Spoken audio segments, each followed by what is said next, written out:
and today I will be filming a tag video. I was tagged by Sis Laarni Dunca. Hi sis, thank you so much for tagging me. And this is called Common Filipina Tag. I will just put her channel link down below on the description box.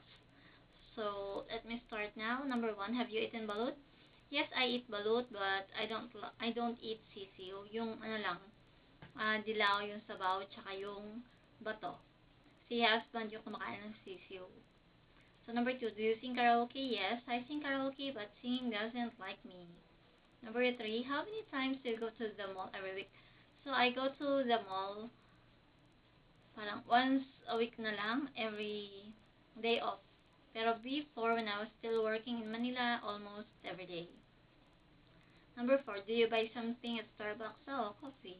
Pero I prefer, yung home-prepared coffee kaysa yung sa mga coffee shop. Number 5, McDo or Jollibee.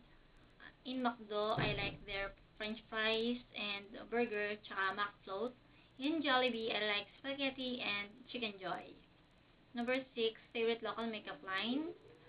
My favorite local makeup lines are Nichido and Everbelena. Number 7, 100% Filipina, yes. Number 8, how do you call your parents, mommy and daddy? Number 9, are you studying on private or public school? Dati, public school. So number 10, do you wear makeup outside?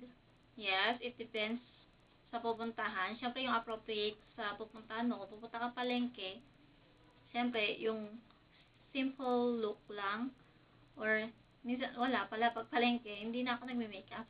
Kapag ano na lang. Kapag pupuntang party or school ng anak ko, gano'n. Simple lang. Depende sa pupuntahan mo. Ngayong appropriate lang. Siyempre, kung palengke, powder lang. Tsaka talagang, I cannot go out without having my eyebrows done and lipstick. So, yan. Depende talaga kung saan ka pupunta, di ba? So, number 10, do you wear makeup? Ay, number 11 na pala. How many selfies do you take? Kung nakamood ako, talaga mauubos yung memory ng memory card ko. If not, hindi. Wala. Number 12, are you active on Facebook and Twitter?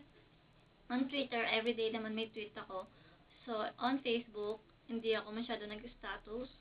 And, hindi rin ako nag-scroll down ng newsfeed. Minsan, pag login ko, kung ano lang yung nasa taas ng newsfeed, yun lang ilalike ko. Tapos, hindi na ako nag-scroll down. Yun. Basta kung ano lang yung nasa taas, yun lang like. Tapos na. So, yung check ko lang sa Facebook yung mga groups na work-related. Yun. May mga group, member ako ng group na work-related. So, yun lang talaga check ko. So, sa isang araw, mga 30 minutes lang i-spend ko sa Facebook. Number 13, what is your favorite local song? Marami, napakarami. Pero yung most favorite song ko, syempre yung theme song namin. Yung Basta't Kasama Kita, tsaka How Did You Know? Number 14, how many pictures and followers do you have on Instagram? I have 3 pictures on Instagram and I have 516 followers. While on Twitter, I can count how many pictures I have. Basta 1,023 followers ako sa Twitter. Number 15, what sports do you like? Wala. I'm not into sports talaga. Pero when I was young, I remember gusto ko lang talaga gymnastic. Tapos yung mga, classmate ko, volleyball, ayoko talaga. Kasi takot ako sa bola. Yun. Tsaka feeling ko sa running naman, parang mahina yung tuhod ko. Tsaka madali akong hingalin. So, I'm not really into sports talaga. Number 16, how do you style your hair? Ganito lang, nakalugay lang. Kapag mainit, ipo-ponytail ko. Tapos, kapag, aalis, yung parang i-clip ko lang o kaya headband. Ganun lang.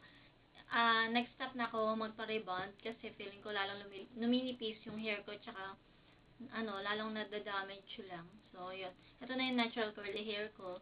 So, parang mas gusto ko naman siya. Tapos, tinitreat ko na lang kasi, treatment ko na lang kasi nga, damage na siya. And, yun. Pinukulayan ko na lang. So, yeah, that's it for this tag video. Thank you so much again, Sis Laarni, for tagging me. And I am tagging all of you who are not yet done with this video. Yung hindi pa nakakagawa ng Common Filipina tag video, I'm tagging you all to also do this tag video. So, thank you so much guys for watching and see you on my next one.